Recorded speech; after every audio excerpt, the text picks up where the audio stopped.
Hello बच्चों, कैसे हो आप लोग। उम्मीद करता हूँ आप सब अच्छे होंगे। जीएच सक्सेस हिंदी क्लासेज में आप सबका स्वागत है।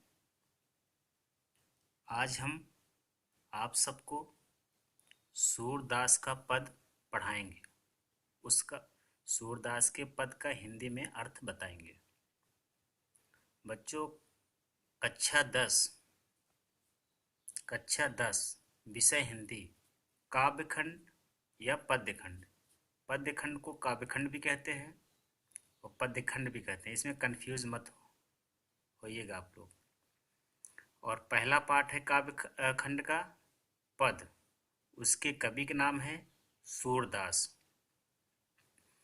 सूरदास का पहला पद है चरण कमल बंदव हरिराई। आज इसी का अर्थ हम बताएंगे, डिटेल में बात करेंगे, लेकिन उससे पहले आप सबको मैं एक बात बता दूं। सूरदास भक्ति काल के प्रमुख कवियों में से एक कवि है। भक्ति काल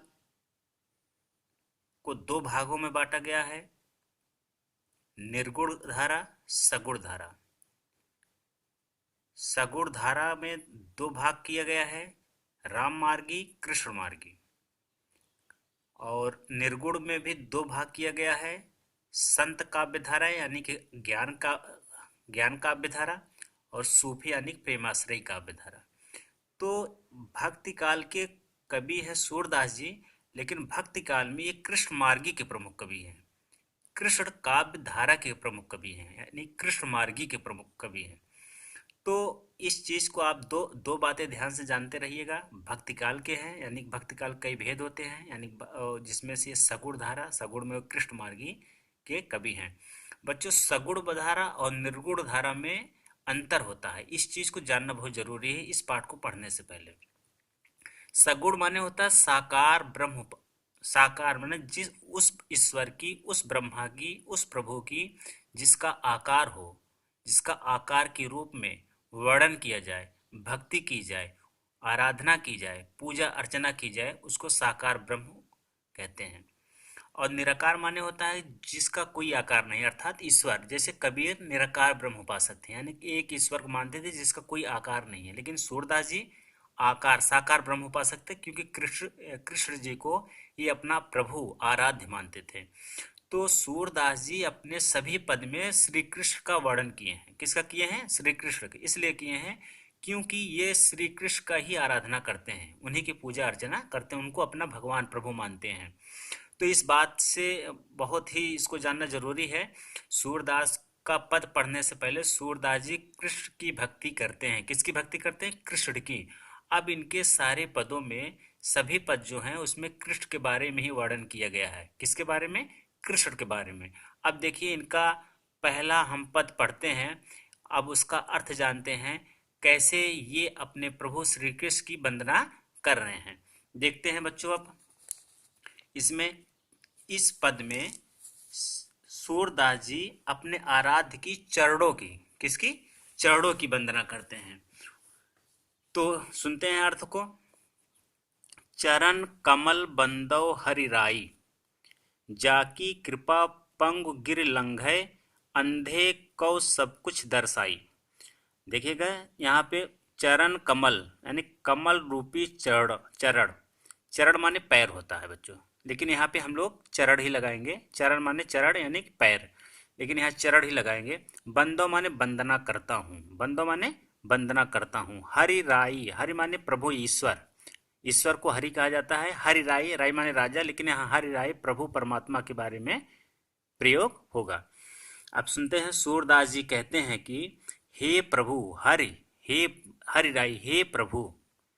सूरदास जी कहते हैं कि हे प्रभु, चरण कमल यानी कि कमल रूपी चरणों की, हे प्रभु मैं आपके कमल रूपी चरणों की बंदो माने वंदना करता हूँ। पहली लाइन। एक चीज और बता दूं बच्चों, जो सूरदास का पद है, ये देखिए यहाँ से लेकर के यहाँ तक पहला पद है। सूरदास के पहले पद में जो बातें कही जाती हैं उसी पद पहले लाइन की नीचे व्याख्या की जाती है। मान लो उसका तर्क के साथ उसको परिभाषित किया जाता है। ऐसे ऐसे लगता है अर्थ सुनते हुए। देखते हैं, चरण कमल बंदव हरिराई। हे सूरदास जी कहते हैं, ऐसे सुनिएगा आप लोग, सूरदास जी कहते हैं कि हरिराई, हे प्रभु, चरण कमल, कमल रूपी चरणों की, हे प्रभु, मैं आपके कमल रूपी चरणों की बंदो माने वंदना करता हूँ। नीचे आइए, जाकी कृपा पंगु गिर लंघे। जाकी माने जिसकी, जाकी माने जिनकी, कृपा माने कृपा, जिनकी कृपा से, पंगु माने लंगड़ा, जिनकी कृपा से लंगड़ा व्यक्ति, गिर माने पर्वत, लंघे माने लांघ जाता है, यानी कि पार कर जाता है। जिनकी कृपा से लंगड़ा व्यक्ति, जिनकी कृपा से, पंगु माने लंगड़ा यानी लंगड़ा व्यक्ति, जिनकी कृपा से लंगड़ा व्यक्ति पर्वत लांघ जाता है। गिर माने पर्वत, लांघे माने लांघ जाते हैं, पार कर जाता है। जिनकी कृपा से लंगड़ा व्यक्ति पर्वत लांघ जाता है। अंधे को सब कुछ दर्शाई, अंधे को सब कुछ दिखाई देने लगता है। दर्शाई माने दिखाई देने लगना, दिखाई देना।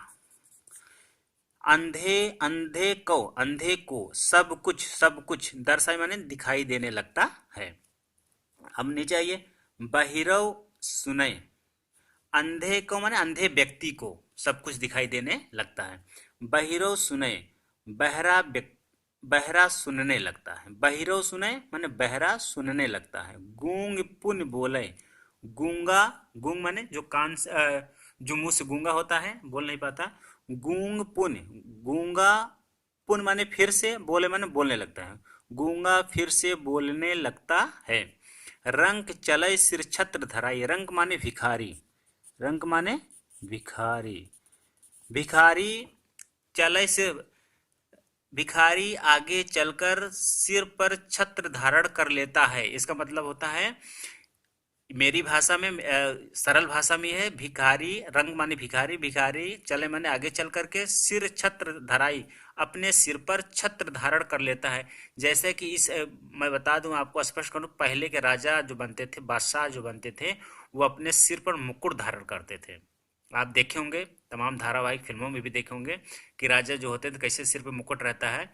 तो यहाँ पर वही मतलब है, लेकिन आप इसको दूसरी भाषा में भी लिख सकते हैं, भिखारी मुकुटधारी राजा बन जाता है, ऐसा भी कह सकते हैं। रंग चले सिर छत्र धराई माना भिखारी मुकुटधारी, सिर छत्र धार माना सिर पर छत्र धारण करना या सिर पर मुकुट धारण करना। भिखारी मुकुटधारी राजा बन जाता है। सूरदास स्वामी करुणामय। सूरदास जी कहते हैं, सूरदास जी कहते हैं, स्वामी करुणामय, करुणा से युक्त हे मेरे स्वामी। सूरदास स्वामी करुणामय, सूरदास जी कहते हैं, करुणा से युक्त है, करुणामय यानी करुणा से युक्त हे मेरे स्वामी, बार बार बंदव तिह पाई। मैं आपके ऐसे, पाई माने पैरों की, पाई माने पैरों की यानी चरण, चरण, पैर माने चरण। मैं आती माने उन, लेकिन यहाँ ऐसे लगाएंगे, मैं आपके ऐसे पैरों की यानी ऐसे चरणों की बंदो माने वंदना करता हूँ, बार बार माने बार बार, बार बार वंदना करता हूँ। फिर से सुनेंगे, सूरदास स्वामी करुणामय, हे करुणा से युक्त मेरे स्वामी। सूरदास जी कहते हैं, हे करुणा से युक्त मेरे स्वामी, बार बार बंदव तिह पाई, मैं आपके ऐसे पैरों की यानी ऐसे चरणों की बार बार बंदव माने वंदना करता हूँ। बच्चों ये आपका ये अर्थ हो गया।